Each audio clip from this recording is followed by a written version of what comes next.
I thought I'd seen every kind of escape story from World War II, until I found the one where a 38-kilogram walking skeleton steals a fully fueled Nazi bomber from inside Germany's most secret rocket base. He had no map, no radio, no idea how to read German instruments, and not enough muscle to pull back the control column. But in 47 minutes, he would be in the air anyway. This is the story of the most impossible escape of World War II, and why the Soviet Union tried to bury it for 12 years. February 8, 1945. Peenemünde, Nazi Germany's most secret weapons facility on the Baltic coast. On the frozen airfield, a sleek twin-engine bomber sits fueled and ready. A Heinkel He 111. 2 engines, 74-foot wingspan, designed for trained Luftwaffe crews with months of instruction. A man weighing just 38 kilograms, about 84 pounds, is about to try to steal it. His name is Mikhail Devyataev. He is a Soviet prisoner of war. Number 104534, a walking skeleton in striped rags who hasn't eaten a full meal in 8 months. His arms are so weak he can barely lift them above his shoulders. In less than an hour, this dying man will climb into the pilot seat of a Nazi bomber, start both engines, taxi past armed guards, take off from one of the most heavily defended airfields in Germany, and fly 300 kilometers across enemy territory while being shot at from the ground and from the air. The Heinkel requires roughly 50 pounds of force to pull back on the control column during takeoff. Devyataev weighs less than that. He will attempt this escape with 9 other prisoners, men so starved they've forgotten what strength feels like. Men who know that if they're caught, they'll be executed on the spot. They have no weapons, no tools, no map, no radio, no training on German aircraft. What they do have is one Soviet fighter pilot who refuses to die in a concentration camp 6 months earlier, July 1944. Lieutenant Mikhail Devyataev banks his Yak-1 fighter through anti-aircraft fire over Lviv. He's not just another pilot. 17 confirmed kills, 2 orders of the Red Banner, one of the best aces in the Soviet Air Force. He's in his element until a German Focke-Wulf dives on him from above. Cannon shells rip through his engine. The Yak shudders, flames, drops. Devyataev bails out at 2,000 feet. German soldiers are waiting on the ground. He's captured, sent to a POW camp, but Devyataev can't stop being what he is, a pilot. He tries to escape, gets caught. He tries again, gets caught again. After his 3rd attempt, the Germans change his category. He is no longer a normal prisoner of war. He is now a dangerous subversive. They send him to Sachsenhausen, a Nazi concentration camp north of Berlin. 30,000 prisoners, gas chambers, crematorium smoke that never stops. A death rate of about 800 per month. Devyataev arrives in late summer 1944. A decorated ace reduced to a number, 104534. Prisoners work 12-hour shifts. They receive about 700 calories a day. The average survival time is 4 months. You work until your body consumes itself, then you die. Devyataev watches men collapse around him, watches the smoke rise every night. He decides he will not die here, but how do you escape from a concentration camp? Electrified fences, machine gun towers, deep inside German territory, no identity papers, no language skills. Then in October 1944, the Nazis unintentionally give him a chance. They need workers at a secret technical facility. Prisoners with any kind of technical background are invited to volunteer. Devyataev raises his hand. He doesn't know where they're sending him. Anywhere is better than waiting to die. Peenemunde, on the island of Usedom in the Baltic Sea. The prisoners arrive at night. In the morning, when Devyataev sees rockets rising from launch pads like giant bullets, he understands where he is. Peenemunde is Nazi Germany's most advanced weapons research center, the birthplace of the V-1 and V-2 missiles that are pounding London. He is now a slave laborer on the airfield adjacent to the rocket base, but he notices something else. Airplanes. Heinkel bombers parked on the tarmac. Messerschmitt fighters taxiing to the runway. Transport planes landing and taking off constantly. Devyataev is supposed to be just another slave worker. He's not. He's still a fighter pilot with 17 kills. Put him in any aircraft, and he becomes dangerous. There's a problem. German aircraft are nothing like his hijack. The Heinkel's cockpit has over 100 switches, all labeled in a language he can't read. His experience is with single-engine fighters. The HE-111 is a twin-engine bomber, heavy, complex, unforgiving. The average prisoner at Peenemunde survives 8 weeks. He's already been there 3. He starts studying. Every work detail becomes reconnaissance. He watches mechanics servicing engines, pilots running pre-flight checks, ground crews refueling and towing. He memorizes the sequence of hand movements, which levers are pulled in what order, which gauges are checked. He starts matching instrument positions to functions through pure observation. One particular aircraft keeps catching his eye, a Heinkel. He 111 with the code GA painted on its fuselage. It's always fueled, always ready. It belongs to the deputy commandant, his personal transport, kept in constant readiness for urgent flights. Devyataev quietly picks his target. Now he needs a crew. Concentration camp prisoners don't trust easily. Everyone is starving. Everyone is desperate. Informers get a little extra food by reporting escape talk to the guards. The system is designed to destroy solidarity. For this plan to work, Devyataev needs men he can trust absolutely, and men strong enough, despite starvation, to help. He starts with one. Ivan Kranov, a former Soviet sergeant, a big man, even after months of starvation. Kranov has already tried to escape twice from other camps. He was beaten nearly to death both times. He doesn't care anymore. Death from escape or death from exhaustion, at least escape is faster. Through Kranov, Devyataev recruits others, slowly, testing each man with casual conversations, never revealing too much at once. He finds Vladimir Sokolov, a tank mechanic captured at Kursk. He understands engines, invaluable for a complex bomber. Mikhail Iltsov, a small, quick infantryman, perfect for stealth and moving fast in tight spaces. Pyotr Kutsenko, an artillery observer, calm under fire, the kind of man you want beside you when everything goes wrong. One by one, Devyataev builds a team. 9 men plus himself, 10 desperate prisoners planning to steal a plane. The odds are absurd. They have no guns to overpower guards, no tools to break into aircraft, no detailed knowledge of security protocols. So Devyataev's plan rests on one thing. Surprise. No prisoner has ever tried to steal an aircraft.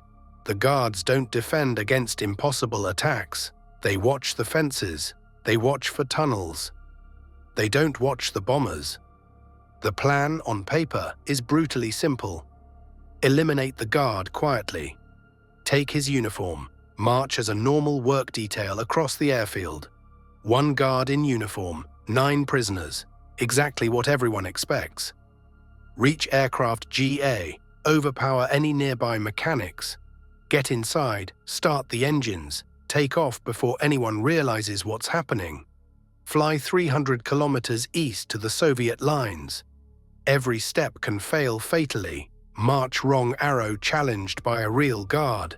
Pick the wrong aircraft, arrow engines won't start.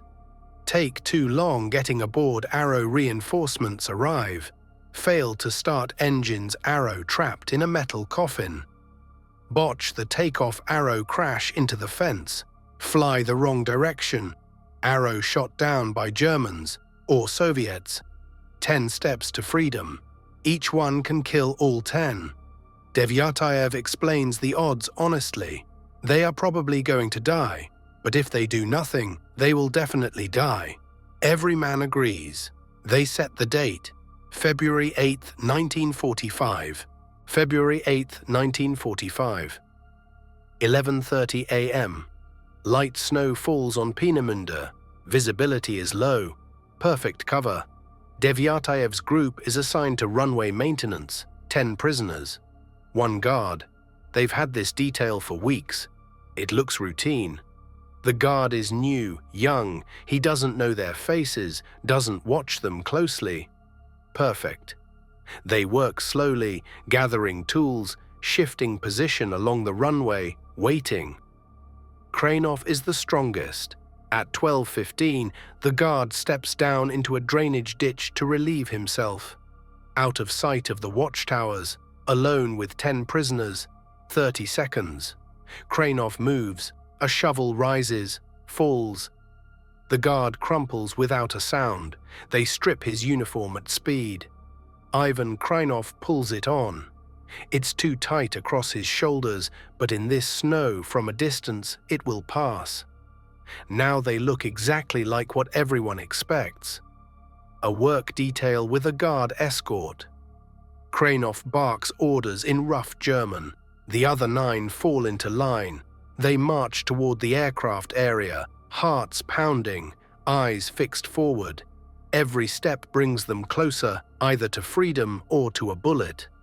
The Heinkels are about 400 meters away. A real guard approaches, Wehrmacht enlisted, rifle slung. Devyataev's group keeps marching.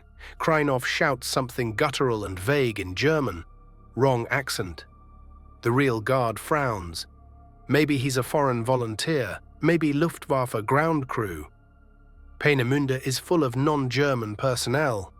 He shrugs and lets them pass. 100 meters. There, aircraft GA, sitting on the tarmac. 2 German mechanics are nearby, doing routine checks. The engines are cold, but the fuel tanks are full. This is it. They approach. Kranov gives a command. The work detail suddenly scatters, moving toward the Heinkel as if assigned to it. The mechanics look up, confused. They weren't expecting a prisoner detail here. Before they can shout, Kutsenko and Yeltsov hit them. Fists, elbows, all the strength they have left. Both mechanics go down, unconscious. Devyataev runs for the cockpit. The door is unlocked. He climbs in. The instruments panel stretches before him, dozens of dials, rows of switches, labels in a language he can't read. He has maybe 3 minutes before someone notices the unconscious mechanics. Mikhail Devyataev, prisoner 104534, 38 kilograms, drops into the pilot's seat of a Heinkel. He 111 and tries to remember how to fly a plane he has never touched. The Heinkel smells of fuel and leather. German engineering, German precision. Every switch is exactly where someone decided it should be. For a trained crew who know what they're doing.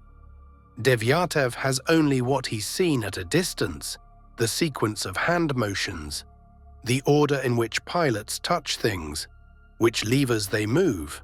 Memorizing is one thing, doing it under lethal time pressure is another. He finds what he thinks is the fuel primer, pumps it, finds the magneto switches, flips them. Nothing. Behind him, the other 9 prisoners are cramming into the aircraft, a space designed for 5 crew, now holding 10 starving men. They don't know what's wrong. They only see Devyataev sitting in the pilot's seat, hands hovering over dead controls. "Start it," someone hisses. He's missing a step. Battery. He scans for something that looks like a master power switch, finds it, flips it.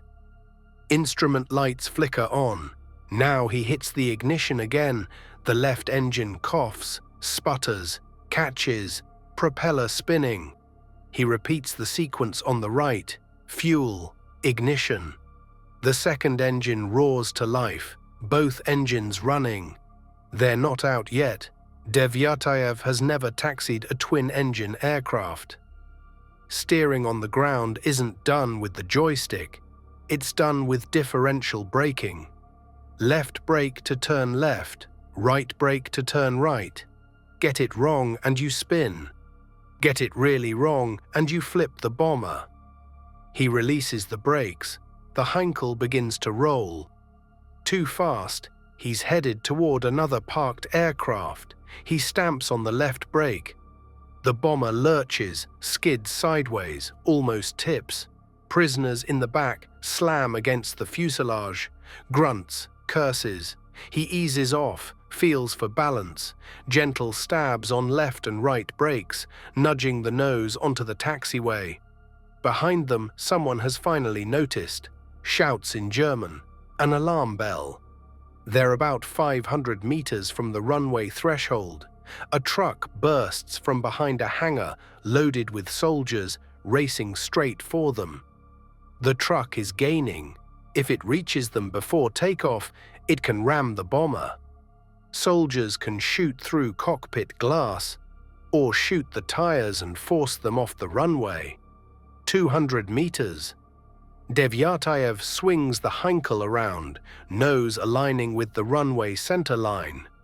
The truck is 100 meters behind. He pushes both throttles forward to the stops. The Heinkel weighs around 14,000 kilograms fully loaded. It needs roughly 400 meters of runway to reach takeoff speed, and it needs about 50 pounds of pull on the control column to raise its nose. Mikhail Devyataev weighs 38 kilograms. The bomber accelerates 100 kilometers an hour, 120, 140. He pulls the control column back.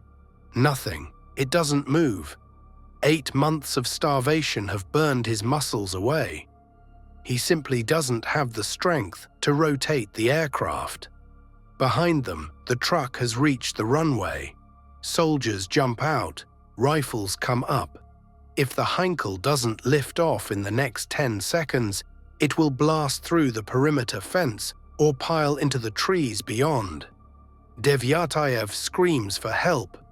2 prisoners, Sokolov the mechanic and Kutsenko the artilleryman, stumble forward, fighting gravity and acceleration. They grab the control column with him. 3 men pull. The column begins to move, inches. Bullets crack past the cockpit. Glass chips. Someone in the back screams. Hit or just terrified? Impossible to know. The nose lifts slightly, just enough. The wheels lose contact with the runway. Aircraft GA, a Heinkel HE-111 carrying 10 escaped concentration camp prisoners, becomes airborne at 12:21 p.m. on February 8, 1945. They climb into the grey sky. Snow swirls around the wings. The airfield falls away. For a heartbeat, there is only silence. Then Peenemunde's flak batteries open up. Anti-aircraft rounds burst around the bomber. Black puffs of smoke, sharp cracks against metal. Shrapnel rattles off the fuselage. Devyataev hauls the bomber into a banking turn. First west to confuse pursuit about his direction, then north out over the Baltic, then east toward where he hopes Soviet lines are. The flak crews track them for 2 minutes. Then the Heinkel slides into cloud. Inside the aircraft, chaos. One prisoner is bleeding badly. They have nothing but rags. Someone tears strips from his striped uniform to make a bandage. The bomber shudders, groans. Devyataev has no idea how badly it's damaged. He doesn't really know how much fuel is on board, where exactly he is, or what enemy aircraft might be nearby. The cockpit is full of navigation instruments, but they're labeled in German, tuned to German radio beacons, and matched to German maps he doesn't have. He can read a compass. That's about it. So he flies by instinct, east, just east. The altimeter shows 2,000 meters, the airspeed indicator 280 kilometers per hour. The fuel gauge shows something, maybe half, maybe less. He can't read the units. 20 minutes pass, the clouds thin. Below, forests, fields, roads with German military traffic. Still deep in enemy territory, at least 200 kilometers from the front. He pushes the throttles forward. Every minute in the air is a minute closer to safety. Or death. 40 minutes. The fuel needle has clearly dropped. 50. A thin curl of smoke trails from the left engine, damage from flak coming home to roost. He leans the mixture, reduces power on that engine, tries to keep the aircraft from yawing hard to the left. 60 minutes. Below, the landscape changes. More shell craters, burned-out villages, torn forests, signs of a recent front line. They're close. Then Soviet anti-aircraft batteries spot a German bomber coming straight toward them. And here is where something happens that could only happen in Stalin's Soviet Union. The gunners do not ask questions. They see a Heinkel. They open fire. Tracer rounds arc up from Soviet positions. Devyataev tries to dodge, but the Heinkel is too heavy, too damaged, too slow. Bullets tear through the fuselage. Men in the back scream. The left engine takes a direct hit. Not figuratively explodes. It literally bursts into flame. Fire pours from the engine cowling. Oil sprays across the wing. On one engine, the Heinkel cannot hold altitude. It drops. 1,000 meters. 600. Below, Devyataev can see trenches, artillery positions, Red Army soldiers staring up at him. 300 meters. He has seconds to decide, try to limp to a proper airfield and risk the second engine dying. Or crash land now and hope they live through it. He chooses now. He lines up a snow-covered field and hauls back on the controls. The Heinkel hits like a bomb. The landing gear shears off instantly. The belly gouges through frozen earth. Metal screams and tears. The propellers slam into the ground and explode into shrapnel. Snow erupts on both sides. The bomber slides nearly 200 meters, ripping itself apart, then stops. Devyataev is alive, bleeding, shaking. He looks back. 9 men, all moving, all alive. Out, now! They scramble out through hatches, tumble into the snow, crawl away before leaking fuel can ignite. Soviet soldiers sprint toward them from the trenches, rifles up, shouting in Russian. Devyataev staggers to his feet. He weighs 38 kilos. He's wearing striped camp rags, soaked in blood and fuel. Don't shoot, we're Soviet. We escaped from Peenemunde. Who the hell are you? Lieutenant Mikhail Devyataev, Soviet Air Force. We just stole this aircraft from a Nazi rocket base. The soldiers look at each other. No one believes him. That's when things get worse. Soviet counterintelligence, SMERSH, takes them into custody immediately. Not as heroes, as suspects. For weeks, they're interrogated. How did you survive when millions died in camps? How did you learn to fly a German bomber? Who helped you? Are you spies, collaborators? Devyataev tells them everything. He gives detailed information about Peenemunde's layout, V-2 launch sites, facilities, procedures, intelligence that will later help the Soviet rocket program compete with the West. They don't thank him. They send him to a penal military unit, still under suspicion. 3 months later, the war ends. They release him, but they do not restore his rank, return him to flying duty, call him a hero. He goes home quietly. His story is classified. In Stalin's Soviet Union, the doctrine is brutal. Real soldiers die fighting. Anyone who survives captivity is suspect. If you were captured and lived, you might have collaborated. So for 12 years, Mikhail Devyataev lives as a forgotten man. The USSR quietly uses the intelligence from his escape to help build its space and missile program. But the man who risked everything to bring it to them works an ordinary job in obscurity. Then, in 1957, the space race explodes. Soviet rocket chief Sergei Korolev, himself a former prisoner who survived the Gulag, tells officials the truth. Devyataev's escape and the data he brought back were crucial to understanding Peenemunde and accelerating Soviet rocketry. On August 15, 1957, 12 years after his impossible flight, Mikhail Devyataev is finally awarded the title Hero of the Soviet Union, the highest honor his country can give. For an escape they spent a decade trying to erase. He weighed 38 kilograms when he stole that bomber, flew through German and Soviet fire, and saved 9 men from certain death. His country treated him like a criminal for 12 years. Sometimes surviving isn't the hard part, it's surviving what comes after. If you found this story as unbelievable and infuriating as I did, let me know in the comments. Should Devyataev have been honored immediately, no matter what the Soviet doctrine said about POWs? And if you want more forgotten episodes of human courage, cruelty, and absurdity from the Second World War, make sure you subscribe to Last Stand History and hit the notification bell so you don't miss the next story.